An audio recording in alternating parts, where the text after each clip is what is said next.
Esta es una exploración abierta del mundo inmobiliario y de las decisiones que impulsan proyectos, inversiones y oportunidades. Con nuestras perspectivas y diálogos con líderes del sector, desentrañamos cómo se combinan las piezas claves para convertir ideas en resultados concretos. Presentado por Grupo SIG.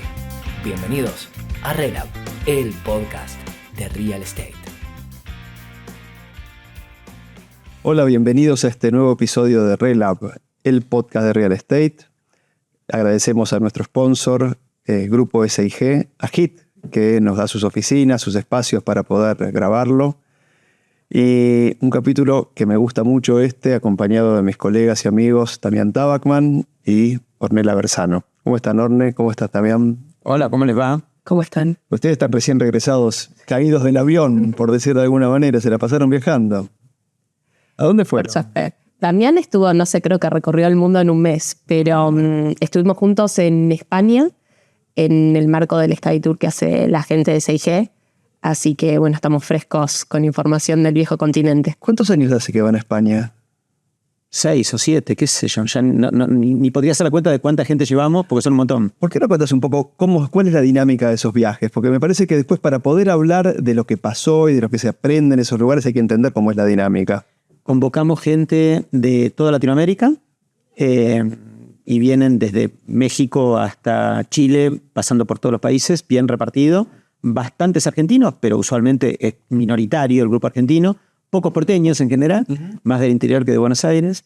Y es una semana entera, de lunes a viernes, súper intensivo. Lo hacemos en varios lugares, incluyendo Buenos Aires, ¿verdad? Ahora en breve es el de Buenos Aires. Dentro de un par de semanas vamos a Vaca Muerta. Pero bueno, efectivamente acabamos de llegar con Orne de Madrid y nos juntamos un día a una hora marcada, cada uno viaja como quiere, en este caso en Madrid, y son grupos de unas 25 personas que muy intensamente, a razón de entre 8 y 10 horas por día, de lunes a viernes, vamos sumergiéndonos en el mercado que visitamos. En este caso, España.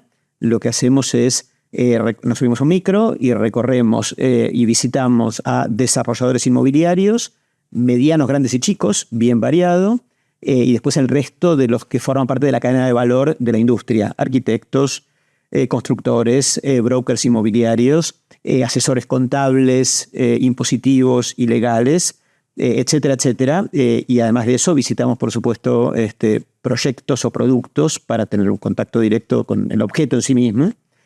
Y en el grupo mi rol en general es como de ser la persona de interacción entre la gente que vamos a ver y el grupo que estamos llevando, que en general tiene distintos objetivos.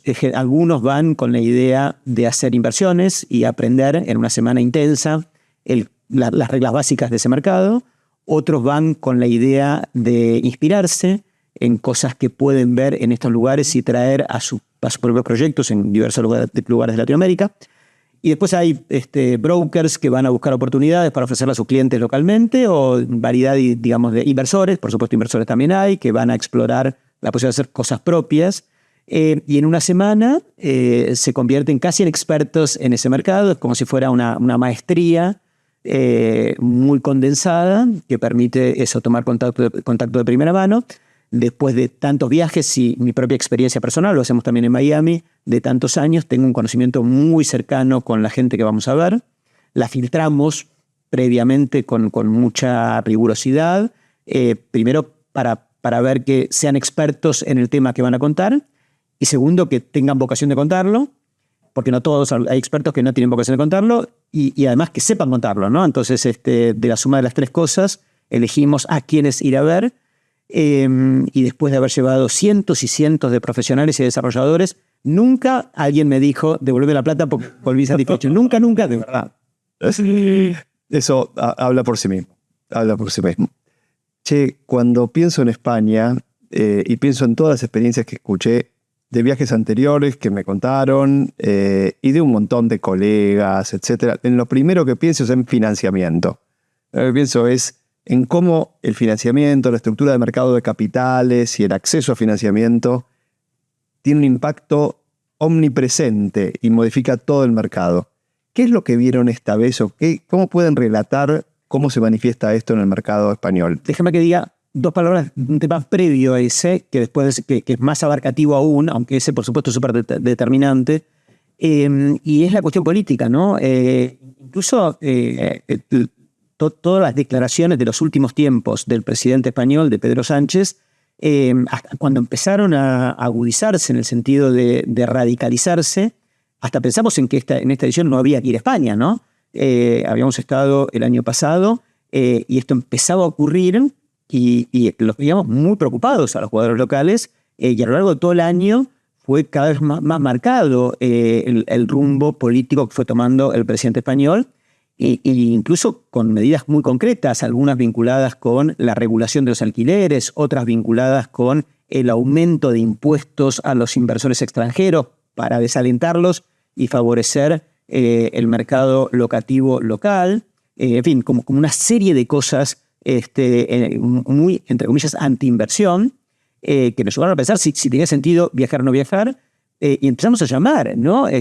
Si nos iban a recibir, si tenía sentido ir, porque tampoco podíamos efectivamente defraudar a la gente que nos acompañaba, ¿no?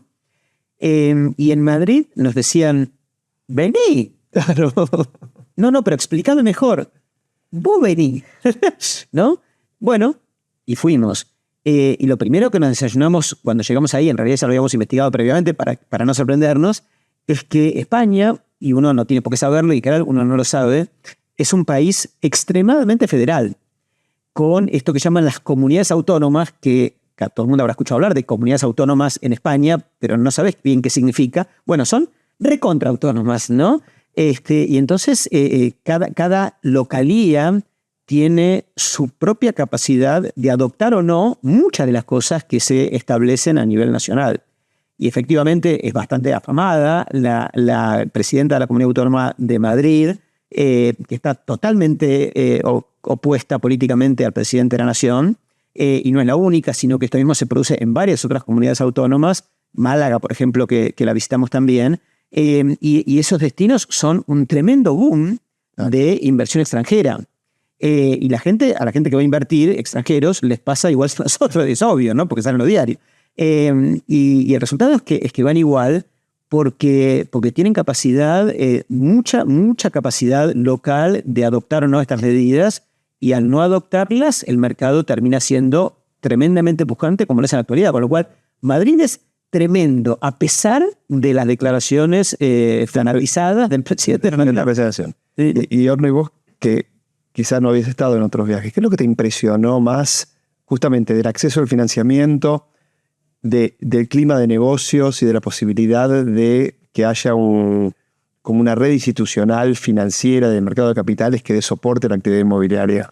Bueno, eso fue lo primero que le dije a Damián cuando nos subíamos al micro. O sea, el lenguaje que manejan las compañías españolas es bastante distinto del que nosotros tenemos acá, porque acá tenemos como muy poquitas compañías que cotizan en bolsa o que tienen algún tipo, digamos, de relación con el mercado de capitales.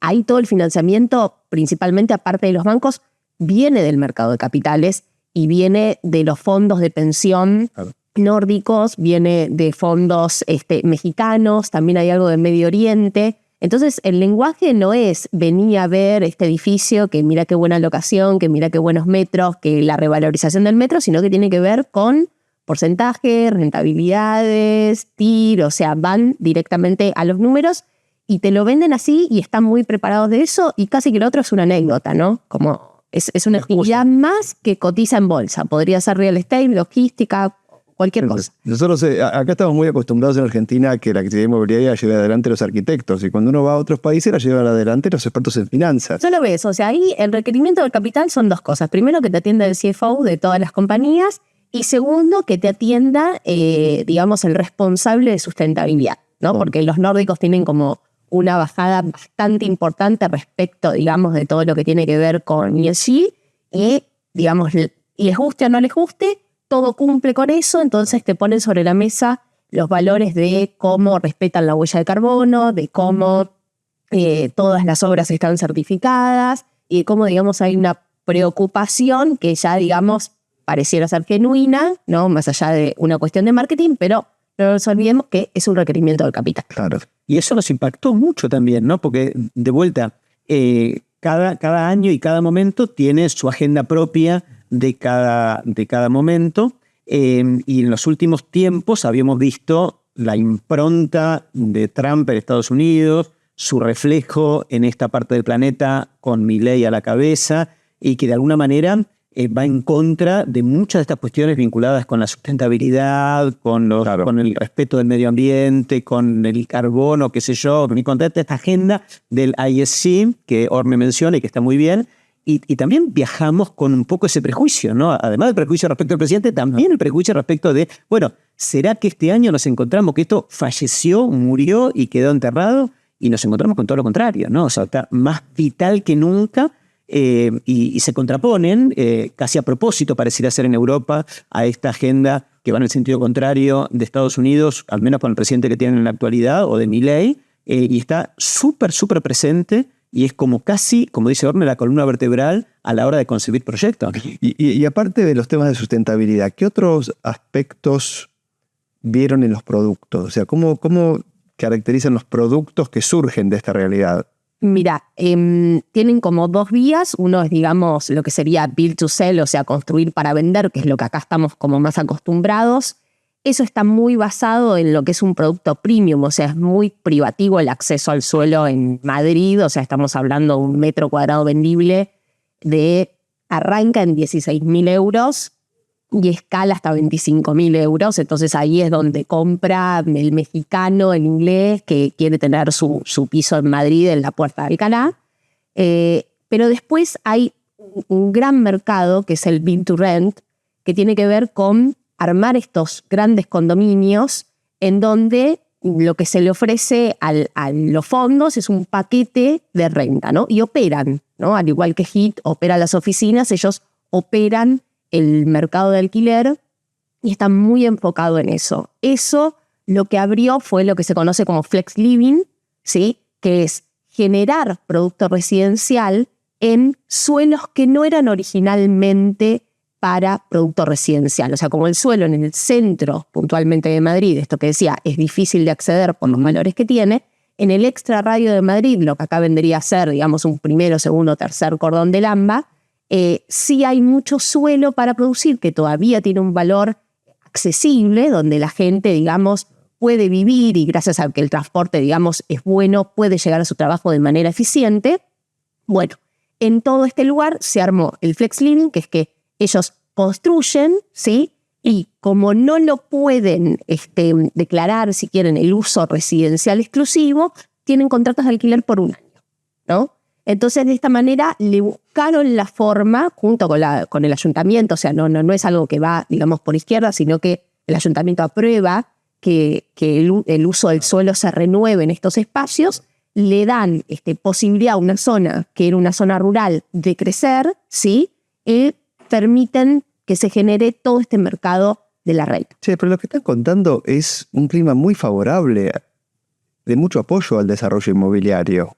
No en todos lados. Ajá. No así en Barcelona, ¿no? Por ejemplo, o sea, esta cuestión de la autonomía política de cada jurisdicción genera como divergencias importantes en algunos lugares mucho más que en otros extraordinariamente bien y en otros, al contrario, digamos, bastante para atrás, ¿no?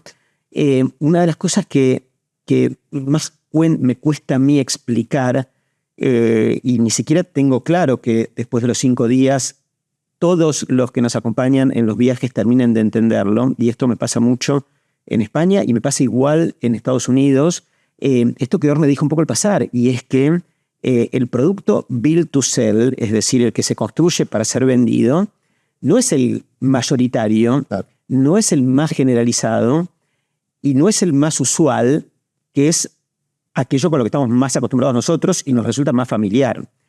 Mientras que lo que tiene un mercado más amplio y más estandarizado son los productos para la renta. Claro. Ahora, los productos para la renta requieren una forma de estructuración que tiene algún nivel de sofisticación adicional y respecto a lo cual, en general, nos resulta como un poco ajeno a nuestro día a día en esta parte del planeta.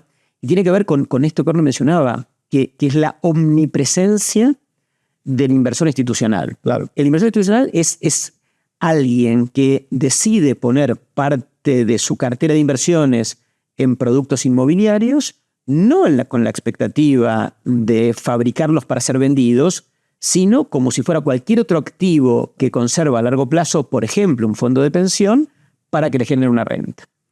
En general, esos fondos, sobre todo por su tamaño, y suelen ser gigantescos, procuran no involucrarse en la fabricación de este tipo de productos, sino que como manejan volúmenes de plata importantes y como la construcción requiere mucha especificidad y mucha especialidad y tiene su cuota de riesgo, por las razones que implica el fabricar metros cuadrados, procuran y se orientan a comprarlo terminado. Claro. Entonces, y sobreabundan fondos de esta naturaleza, ¿no? Que están todo el tiempo comprando activos de renta. Si uno se preguntara en Latinoamérica cuántos edificios se venden en block a inversores institucionales por año en la Ciudad de Buenos Aires, probablemente ninguno, ¿verdad? Uno cada 5 años. Y en toda Latinoamérica quizás lo mismo, ¿verdad?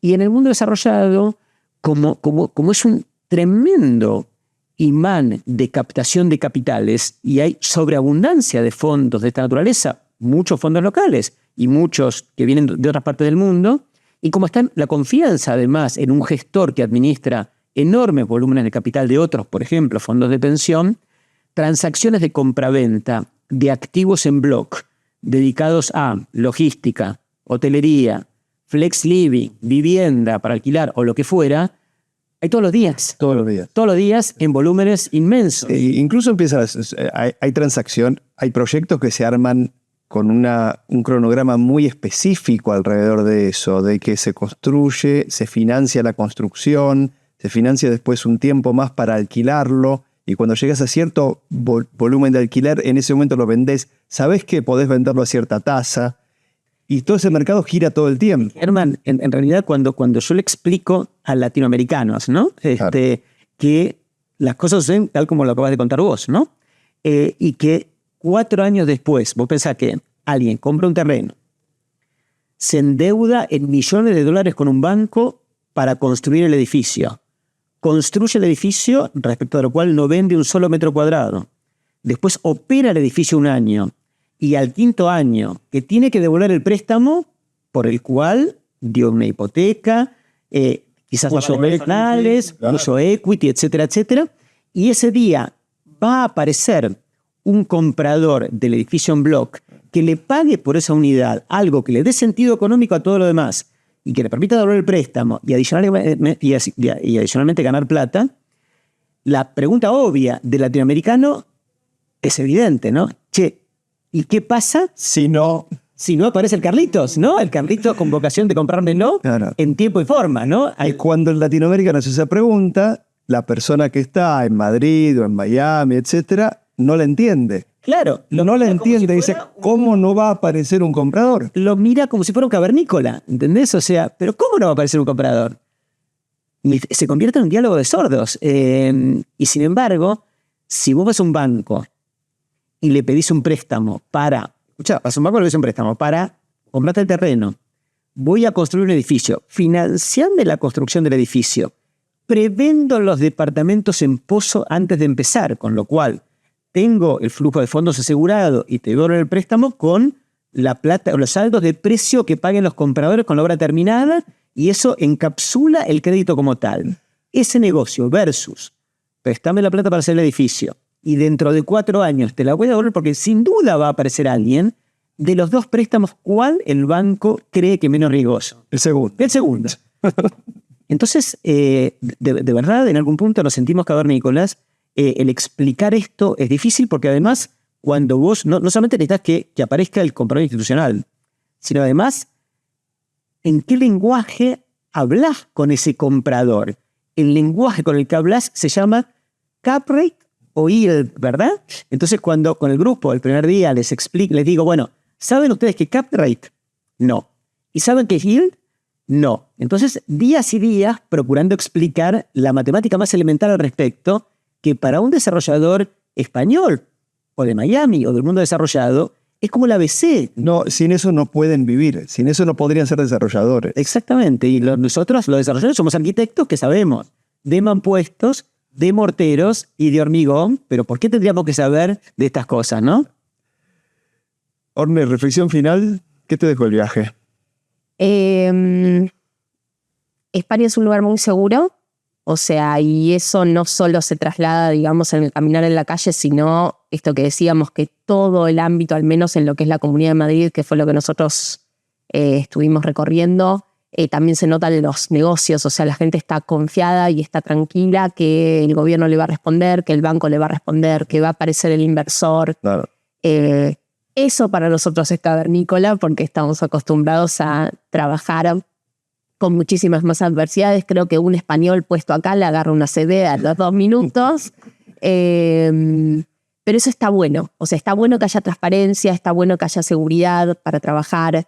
La gente están haciendo casas y ya tienen lista de espera para las próximas casas que todavía ni se construyeron. Y bueno, como que otra cosa es posible. Y lo último, sí me pareció, sí me sentí argentina cuando llegamos a Costa del Sol, ¿no? O sea, toda la parte de la costa de Málaga, Marbella, no es Madrid.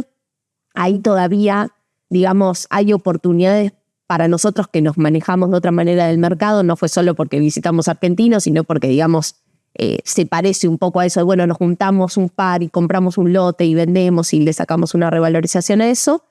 Pero bueno, oportunidades hay, ¿no? Y si no, poder importar las buenas prácticas del centro de Madrid también me parece interesante. Yo para terminar les voy a decir una cosa. Siempre está bueno tener la posibilidad de afrontar la adversidad y resolverla, ¿no? Porque eso nos da habilidades personales y nos hace sentir bien, pero también está bueno vivir tranquilo. También está bueno la previsibilidad. Y yo creo que tenemos que construir en nosotros mismos internamente ese cambio, ¿no? Y tenemos que hacerlo, somos parte de ese proceso de cambio. Y creo que por nosotros y por nuestros hijos tenemos que construir una sociedad y un mercado inmobiliario donde puedas planificar que cuando termines el edificio va a haber créditos para los compradores, ¿no? Donde puedas planificar que va a haber algún inversor institucional que pueda hacer una inversión y que pueda llevarse tu proyecto o cosas por el estilo. De alguna manera somos artífices de que eso alguna vez suceda. Último comentario.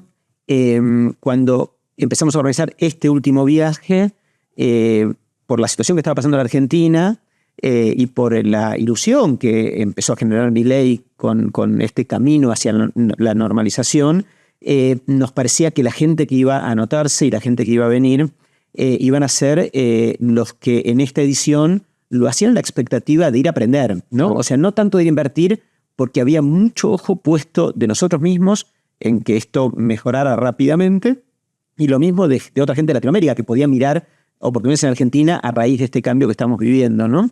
Y yo diría que el grueso de la gente que se anotó meses atrás lo hizo con esa expectativa. Vos sabés que cuando llegamos allá empecé a notar algo un poquito distinto en el grupo.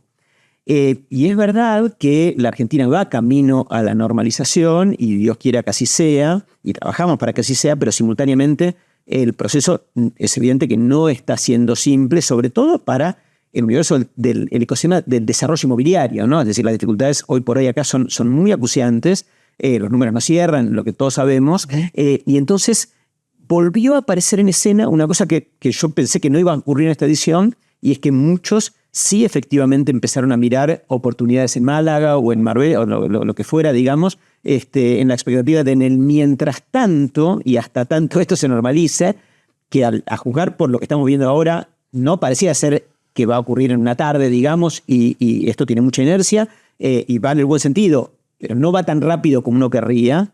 En el mientras tanto, muchos están pensando en que tiene sentido mantener la compañía operativa y con negocios, quizás con alguna pata operativa en España o en Miami, ¿no? Claro. Bueno, dejamos acá.